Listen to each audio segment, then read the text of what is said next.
রাজ্য সরকারের আমন্ত্রণকে সম্মান জানিয়ে দীঘার জগন্নাথ ধামে গেলেন বিজেপির প্রাক্তন রাজ্য সভাপতি দিলীপ ঘোষ। দিলীপ পৌঁছতেই বিরল রাজনৈতিক সৌজন্যের ছবিও তৈরি হলো দীঘায়। তবে বিজেপির জন্য সে ছবি স্বস্তির হলো না। জগন্নাথ ধাম চত্বরে উত্তরীয় পরিয়ে সস্ত্রীক দিলীপকে বরণ করলেন রাজ্যের মন্ত্রী অরূপ বিশ্বাস। আর মন্দির দর্শন শেষ হওয়ার পর পাশাপাশি বসে গল্প গুজব করতে দেখা গেল মুখ্যমন্ত্রী এবং দিলীপকে। জগন্নাথ ধাম উদ্বোধনের অনুষ্ঠান বয়কট করে বুধবারই কাঁথিতে পাল্টা কর্মসূচির ডাক দিয়েছিলেন বিরোধী দলনেতা শুভেন্দু অধিকারী। সেই কাঁথি পেরিয়েই দীঘা গেলেন দিলীপ। তবে শুভেন্দুর সনাতনী সমাবেশে গেলেন না। রাজ্য বিজেপির প্রাক্তন সভাপতির কথায় অক্ষয় তৃতীয়ার দিন একটা শুভ দিন। এই দিনে আমরা পুজো অর্চনা, ধর্মীয় কর্মসূচিতে যোগ দিয়েই থাকি। এরকম একটা দিনে দীঘায় জগন্নাথ মন্দিরের উদ্বোধন হচ্ছে, সেখানে আমাকে আমন্ত্রণও জানানো হয়েছে, কেন যাব না?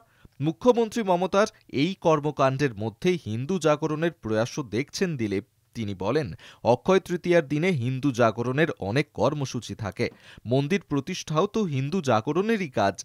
তারপরেই স্বভাবসিদ্ধ রসবোধে দিলীপের মন্তব্য, ভগবান আমাদের সঙ্গে দেখা করার জন্য ৩৫০ কিলোমিটার চলে এসেছেন। আমি তার সঙ্গে দেখা করার জন্য ২০০ কিলোমিটার যেতে পারবো না? যে ২০০ কিলোমিটার পথ পাড়ি দিয়ে বুধবার দীঘার জগন্নাথ ধামে পৌঁছলেন দিলীপ, সেই ২০০ কিলোমিটার পথ ফুরোনোর কিছুটা আগেই কাঁথির মাইল ফলক দেখা গিয়েছিল। শুভেন্দুর উপস্থিতিতে সেখানে বুধবার যে সনাতনী সমাবেশ হয়েছে তা কার্যত দীঘার জগন্নাথ ধাম উদ্বোধনের পাল্টা কর্মসূচিই ছিল। কিন্তু দিলীপের কনভয় শুভেন্দুর সনাতনী সমাবেশের দিকে বাঁক নেয়নি। কাঁথি পেরিয়ে সোজা চলে গিয়েছে দীঘার জগন্নাথ ধামের দিকে।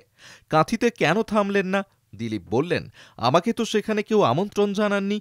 দীঘায় আমন্ত্রণ জানানো হয়েছে, শ্যামপুরেও আমন্ত্রণ জানানো হয়েছিল, তাই গিয়েছি। দিলীপের যুক্তি, অক্ষয় তৃতীয়ায় এরকম অজস্র অনুষ্ঠান হচ্ছে, সব জায়গায় যাচ্ছি নাকি? যেখানে যেখানে আমন্ত্রণ পেয়েছি সেখানেই যাচ্ছি।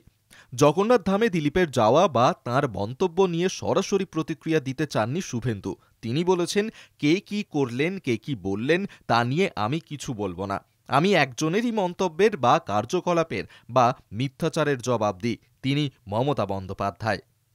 কলকাতা টিভি।